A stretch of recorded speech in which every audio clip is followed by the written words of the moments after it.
ننگوار سمجھا جائے. ایسے ہی معاشرے میں اللہ کے نبی آئے اور آ کر اس معاشرے کی جب اصلاح کرنا شروع کی تو پروردگار عالم نے حضرت رسول خدا صلی اللہ علیہ وآلہ وسلم کی نسل مبارک بھی ایک بیٹی سے چلائی ہے. بالکل ایسے ہی. اور یہ دیکھیں آپ کہ جناب سیدہ جناب فاطمۃ الزہرا جو بیٹی ہیں ان کی جو نسل ہے وہ اس وقت پوری کائنات کے اندر سادات کی شکل میں موجود ہے. جی جی ٹھیک ہے. اگر اسی موضوع کو آگے بڑھاتے ہوئے جناب علی مرتضیٰ کی طرف چلیں تو ان کی بیٹی جناب زینب کبریٰ زین و اب جو اپنے باپ کی زینت ہے. یہ جو زین و اب ترکیب ہے علماء اس ترکیب کو ترکیب مجزی کہتے ہیں، مزجی کہتے ہیں.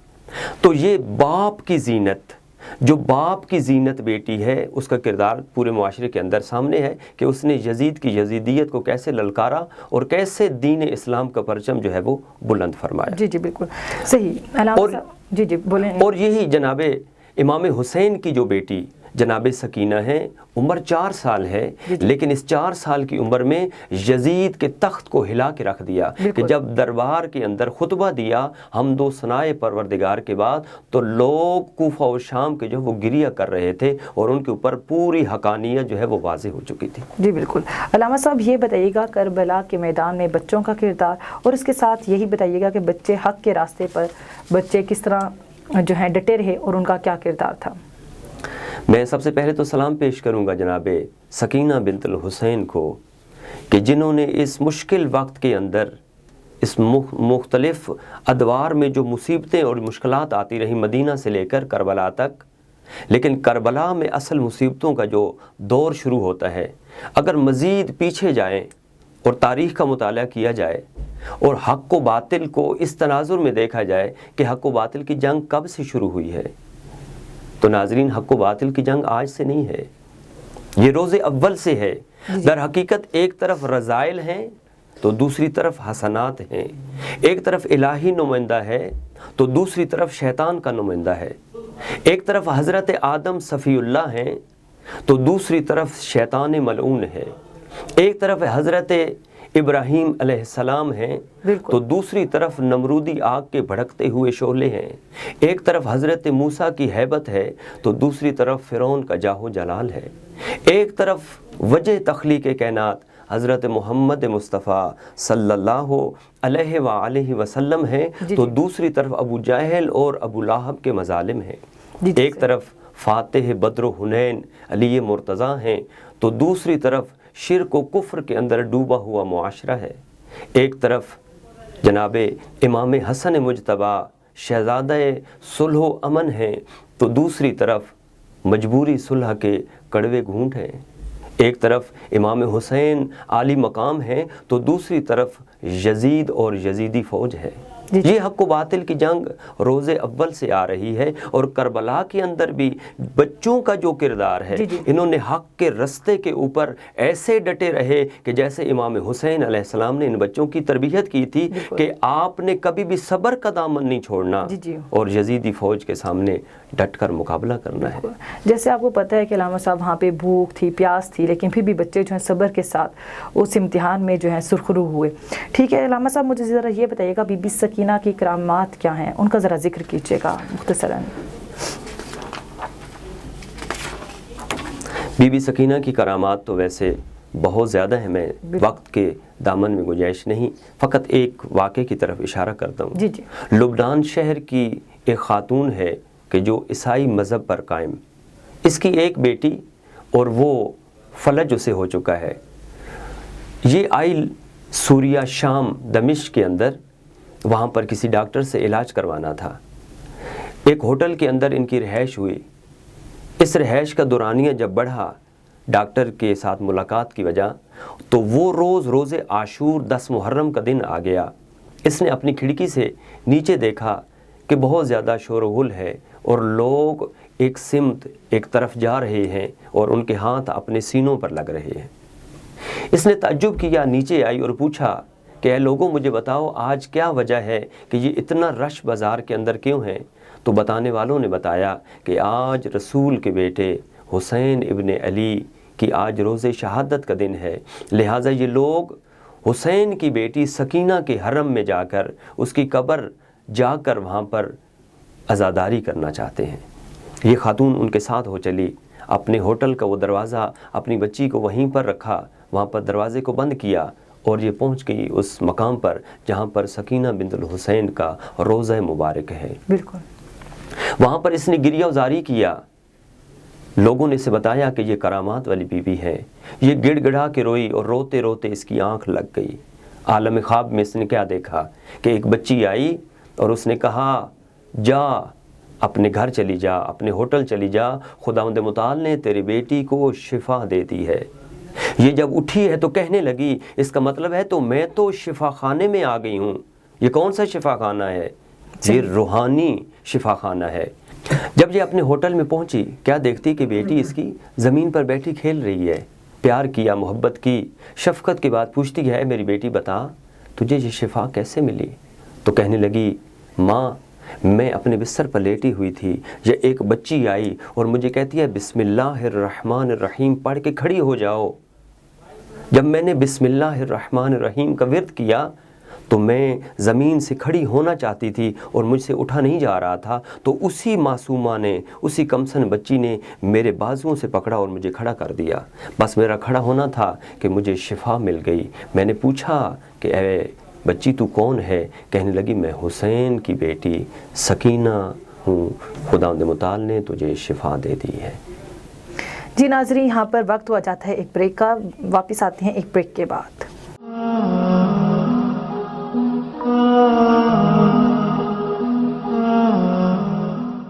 Welcome back. جی علامہ صاحب بتائیے گا بیٹی کی عظمت کے بارے میں اسلام نے کیا فرمایا ہے، اسلام میں کیا آیا ہے، مطلب بیٹی کی عظمت کے حوالے سے اس بارے میں ذرا آگاہ کیجیے گا۔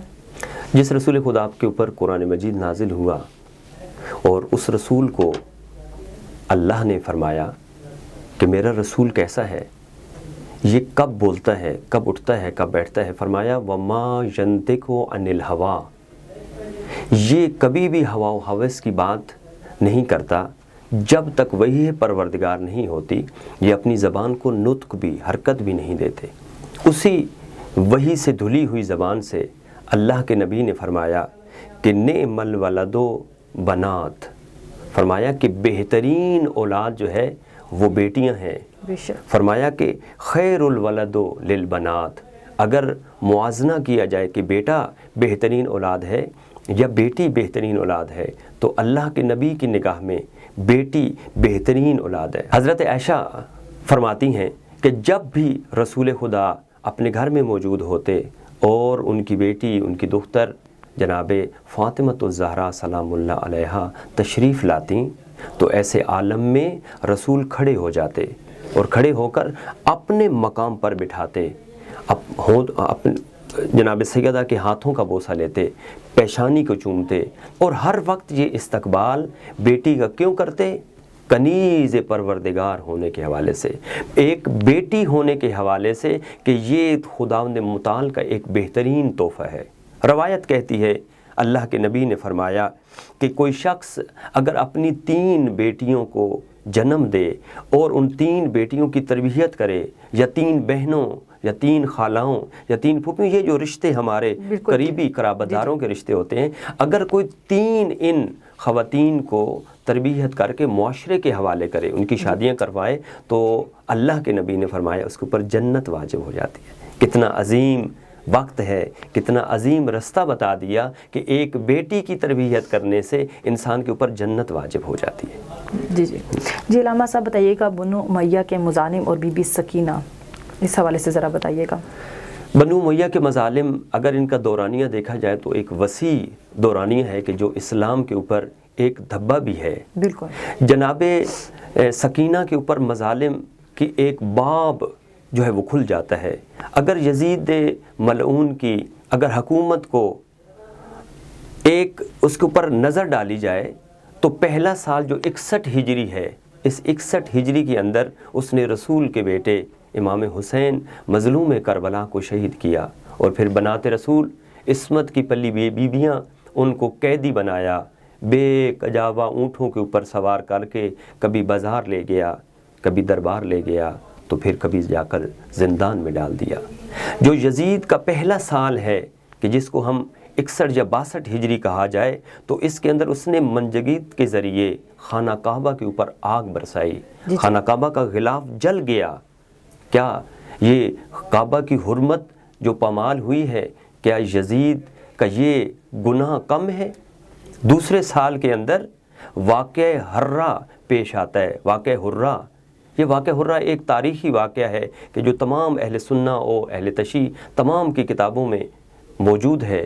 مکہ و مدینہ کی جو بیٹیاں ہیں، ان بہو بیٹیوں کی عصمت دری ہوئی، ان کی حرمت کو پامال کیا گیا، ہوس و شہوات کا ان کو نشانہ بنایا گیا کہ جس کی وجہ سے اسلام اور تاریخ شرمندہ ہے۔ بالکل آخری سال جو یزید کا حکومت کا ہے، اس میں رسول کے حرم مدینہ منورہ، حرم رسول خدا کو اس نے گھوڑوں کا آواز گاہ اور وہاں پر گھوڑوں کو باندھا گیا اور مسجد نبوی کی عزت کو پامال کیا گیا۔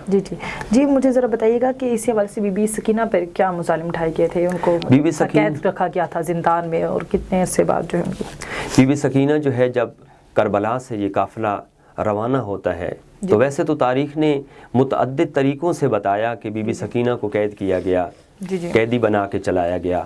ایک روایت کہتی ہے کہ ان کو علیحدہ اونٹ کے اوپر قیدی بنایا گیا، جو بابا کے سینے پہ سوتی تھی اس کو اونٹ کے اوپر جو ہے وہ باندھ دیا گیا۔ اور دوسری روایت کہتی ہے کہ جناب زینب کبریٰ کے محمل کے اندر ان کے ساتھ وہ بیٹھی ہوئی تھیں۔ جب یہ پہنچتی ہیں زندان کے اندر تو زندان وہ ملا کہ جس کی چھت نہیں تھی، اور رستے کے اگر مظالم اتنا ہی پیش کر دیا جائے کہ کربلا 7 محرم سے لے کر 10 محرم تک جنہیں پانی نہیں دیا گیا، رستے میں کیا پانی ملا؟ نہیں۔ تاریخ یہی کہتی ہے کہ شمر جب بھی اپنے گھوڑوں کو، اپنی فوج کو پانی پلا لیتا تو معصوم بچوں کو پانی نہیں پلاتا تھا۔ ایک دفعہ جناب سکینہ اپنی پھوپھی کے پاس آ کر کہتی ہیں، پھوپھی اماں اگر اجازت ہو تو میں اس شمر سے جا کر پانی مانگوں؟ بی بی نے کہا اس نے دینا تو نہیں ہے لیکن حجت تمام کر۔ بی بی نے جا کے سوال کیا، کہنے لگا جب میں پانی ان کو پلا لوں گا آخر میں بی بی کو دوں گا، پانی دوں گا۔ تو بی بی نے جب اپنا کاسہ آگے بڑھایا تو اس ملعون نے وہ تمام کا تمام پانی زمین پر پھینک دیا، اور بی بی نے وہ ریت اٹھا کر اپنے سینے پر لگائی کیونکہ جگر جو ہے وہ کباب بن رہا تھا۔ بے شک ایسے ہی ہے۔ جی علامہ صاحب، اس 4 سالہ معصومہ بی بی کے مصائب سے ذرا آگاہ کیجیے گا مجھے۔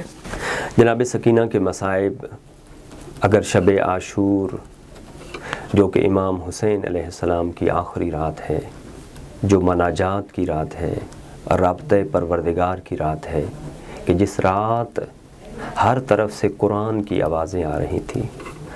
مقتل کی کتابیں فرماتی ہیں کہ جیسے شہد کی مکھیاں بھن بھناتی ہیں، ایسے اصحاب حسینی اور حسین کے جانثاروں کے قرآن کی تلاوت کی آواز آ رہی تھی۔ امام حسین ایک دفعہ نماز میں مشغول ہوتے ہیں، تعقیبات میں مشغول ہوتے ہیں، یا جناب سکینہ کیا دیکھتے ہیں کہ اپنے بابا کے ساتھ بیٹھی عبادت میں مصروف ہیں۔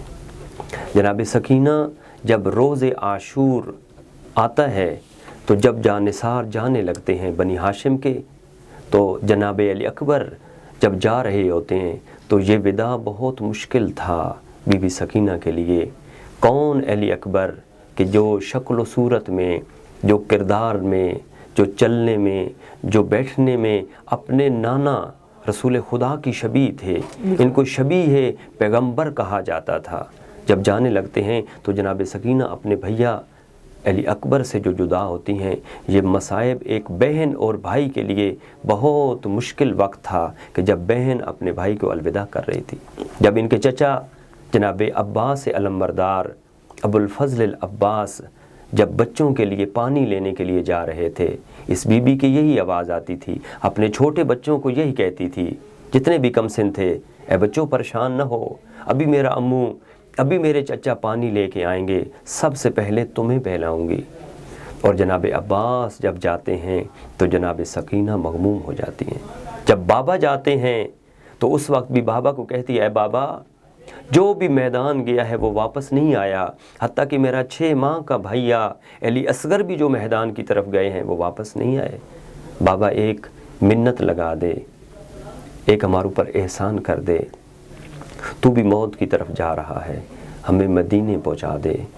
امام حسین کی آواز آئی، بیٹا اگر میرے نانا کا مدینہ میرے رہنے کے قابل ہوتا، میرے امن کا گہوارہ ہوتا تو میں کبھی بھی وہاں سے ہجرت نہ کرتا، میں تو دین کی اصلاح کرنے کے لیے وہاں سے نکلا ہوں، اب جس مقام پہ ہم آ گئے ہیں واپسی کا رستہ نہیں ہے۔ میرے مولا حسین نے اس وقت جناب سکینہ نے دوسری فرمائش کی، بابا مجھے آخری مرتبہ اپنے سینے سے لگا لے۔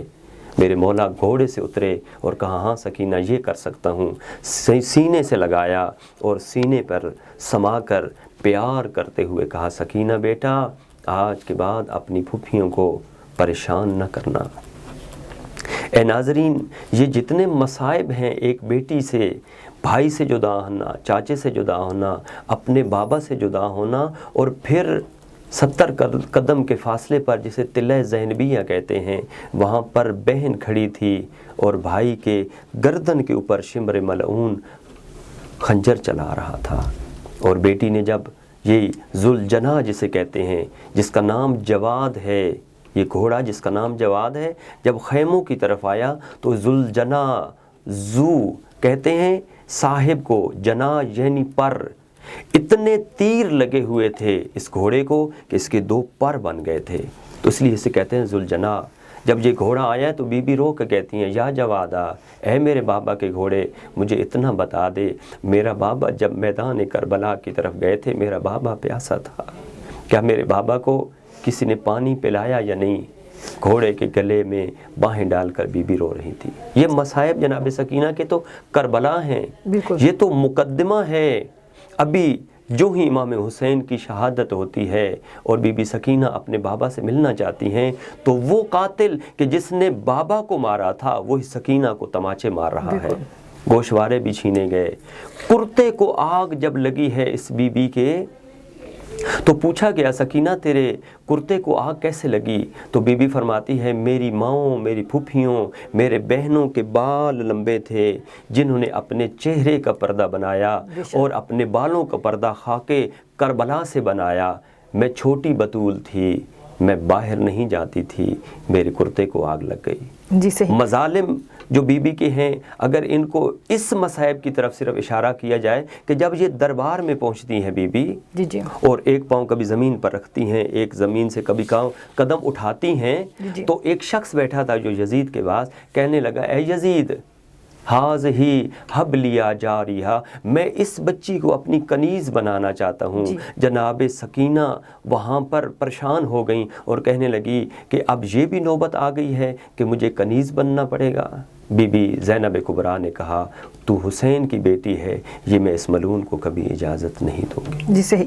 یہ وہ بی بی ہے جو زندان میں شمر کی سختیوں سے، زندان کی سختیوں سے، قید کی سختیوں سے شہادت پہ آ جاتی ہیں۔ اللہ تعالیٰ سے یہی دعا ہے کہ آج کی بیٹی کو ان کے راہ قدم پر، ان کے نقش قدم پر، ان کی اسوہ سے اور ان کی اسوہ پر عمل کرنے کی توفیق عطا فرمائے، الہ آمین۔ اور اس کے ساتھ میں شکریہ ادا کرنا چاہوں گی علامہ سید نظر حسن شیرازی صاحب کا، اور اجازت دیجیے اپنی میزبان انم نقوی کو۔